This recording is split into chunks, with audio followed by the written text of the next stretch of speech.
वर्षा जी। राधे राधे। महाराज जी आपके चरणों में कोटि कोटि प्रणाम। महाराज जी, मोह माया में नर और नारी दोनों आते हैं, फिर माया अधिकतर नारी को ही बताया जाता है। नहीं, ऐसा नहीं कहीं वर्णन किया जाता कि माया नारी है, ऐसा तो नहीं है। जो शास्त्र नहीं तो वो ऐसा बोलते होंगे। बकाया जो माया का स्वरूप वर्णन किया गया है वो स्थूल शरीर और सूक्ष्म शरीर, जिसमें मन बुद्धि चित्त अहंकार ये और जो कारण शरीर स्वभाव, ये सब माया के अंतर्गत। माया का स्त्री केवल माया है ऐसा शब्द तो ऐसे ही गांव भाषा में कहते हैं, शास्त्रीय भाषा में ऐसा नहीं कहा गया। पुरुष नपुंसक नारी वा जीव चराचर कोय सर्वभाव भज कपट तज मोह पर। अगर स्त्री ही माया शास्त्रों में वर्णन होती तो मीरा जी, रत्नावती जी और बड़ी बड़ी महामहिम जो संत हुई हैं, फिर इनकी महिमा हम क्यों गाते? माया की महिमा गाएंगे क्या? सब उन संतों से कहीं कोई कम नहीं है। चाहे बच्चा संत बने, चाहे स्त्री संत बने, चाहे पुरुष, जो भजन कर रहा है वो सब महामहिम भगवान का है। माया का मतलब है जहां शास्त्र में वर्णन है, मैं और मोर तोर तय माया जे बस कीने जीव। यहां देखो स्त्री पुरुष शब्द आया है क्या? यहां मैं और मोर तोर तय माया जे बस कीने जीव निकाया। और फिर गो गोचर जहां लघु मनु जाई सो सब माया।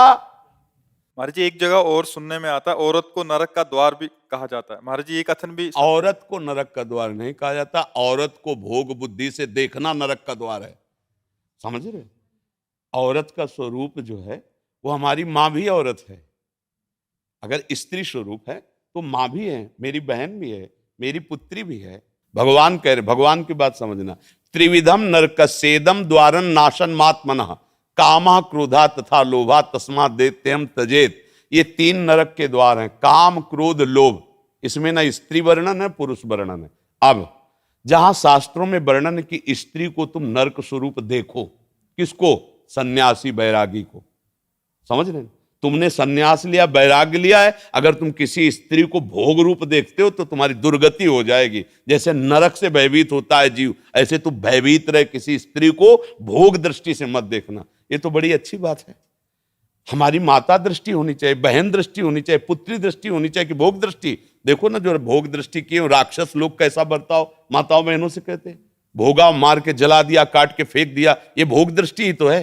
कोई ऐसा बर्ताव, तुम्हारा जैसा शरीर प्रिय है वैसे माताओं बहनों का प्रिय है, ऐसा कैसे बर्ताव कर सकता है? तो उसने भोग दृष्टि की ना, तो भोग दृष्टि की निंदा की जा रही कि तुम स्त्री को भोग्या मत मानो। ये इन्हीं से हम लोग पैदा हुए हैं, आकाश से थोड़ी पैदा हुई। यही माताएं हैं, इन्हीं से बड़े बड़े बलवान बुद्धिमान राजा महाराजा ऋषि मुनि सब इन्हीं से उपजते हैं। इनको भोग नरक का आ जाएगा तो हम सब नरक ही तो है ना, हम सब फिर नरक हुए ना, क्योंकि पैदा तो इन्हीं से हुई है ना। कोई भी महात्मा हो आकाश से थोड़ी उतरा है, माता से तो पैदा हुआ है, तो वो माता आप ही लोगों में तो होती है। किसी भी माता से, अच्छा कोई ऊपर से नीचे तक, चाहे लोक में देख लो या परलोक में, जननी के सिवा अगर भगवान नारायण तो लक्ष्मी जी बगले में है, महादेव तो अंबा जी पासे में बैठी हुई, इनके बिना सत्ता ही नहीं है।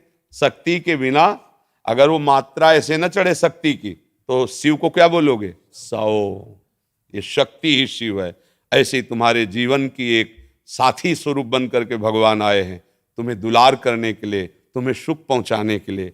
माता की तरह भोजन बना के पत्नी दुलार करती है, मित्र की तरह तुम्हें सही सलाह देकर तुम्हें सुखी करती है, सर्वस्व अपना अर्पण कर। उसको नरक कैसे?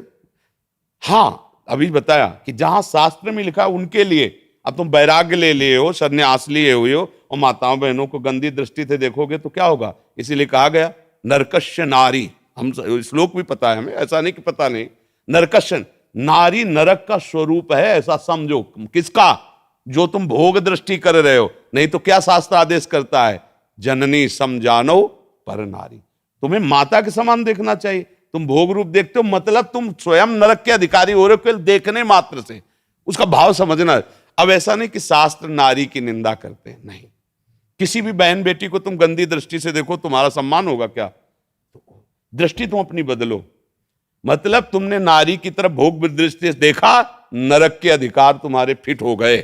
नरकश नारी मतलब नारी को तुम भोग बुद्धि से देखा, तुम्हारा नरक का बिल पास हो गया है। तो बात समझ नहीं है। अगर उसको ठीक समझ नहीं है तो आपकी बात को गलत ढंग से पेश करके वो फिर निंदा का कारण बन जाता है कि शास्त्रों में नारी की निंदा की। ऐसा नहीं है, सावधानी का वर्णन किया गया। भगवान श्री राम जब चल रहे हैं तो आगे जानकी जी को चलाते हैं जंगल में। अगर घर परिवार में कहीं अंदर है तो आगे पति और पीछे पत्नी, लेकिन अगर जंगल है, भयावह स्थिति है, तो आगे पत्नी, पीछे सुदृढ़ उसकी रक्षा के लिए चल रहे। मतलब भाव को समझना है। जैसे कहा जाता है माताओं बहनों के लिए सुरक्षा अति आवश्यक है, आवश्यक है। शास्त्रों में जो कहा गया है कि उद्याने च मद्यपाने च राजद्वारे पितागृहे बिना अज्ञान गंतव्यम वर याचति वरांगना, वो ब्याह के समय कहा जाता है कि किसी जंगल में बगीचे में कभी अकेले मत घूमना, पति को साथ लेकर ही जाना।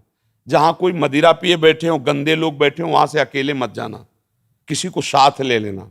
कभी राज दरबार में अकेले मत जाना, किसी को साथ लेना। ये सब शास्त्र सुरक्षा के लिए, वो कमजोर या निंदास्पद बात नहीं कह रहे, सुरक्षा की। मतलब आप पढ़े लिखे हो, बहुत बढ़िया है, लेकिन 4 लोग गंदी वृत्ति वाले मिल गए, अब आपको सहयोग की जरूरत है, आपका स्त्री शरीर है। तो इसीलिए कहा गया कि पति के आज्ञानुसार या 2-4 व्यवस्थित ऐसे चलना। अब उसको अगर हम अवहेलना में लें कि भाई नारी भी स्वतंत्र होनी चाहिए, हाँ पढ़ने लिखने में स्वतंत्र हो, खाओ पियो स्वतंत्र हो, खूब घूमो फिरो अपने परिवार के साथ स्वतंत्र हो।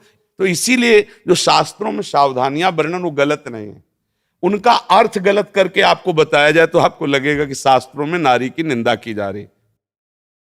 ऐसा नहीं है, पूरे शास्त्रों को भगवत कृपा से जहां तक पढ़े।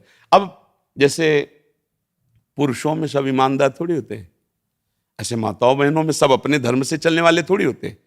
तो जहां कहीं आपके आचरण गलत हो रहे हैं तो आपको डांट लगाएगा शास्त्र, और पुरुष को लग रहा है तो उसको डांट लगाएगा। अब वो सार्वजनिक नहीं है, वो सार्वजनिक सिद्धांत जब पढ़ोगे तो उसमें अलग होगा।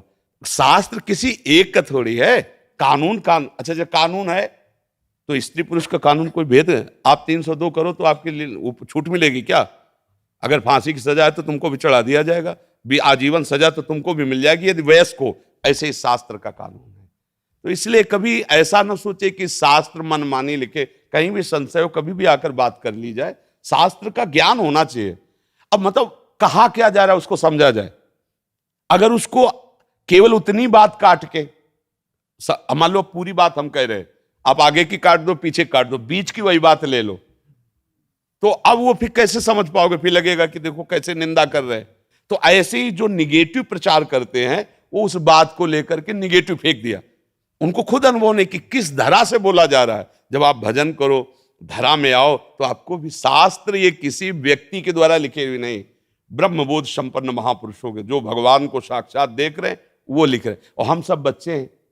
बोलो माता पिता डांटते हैं कि नहीं डांटते?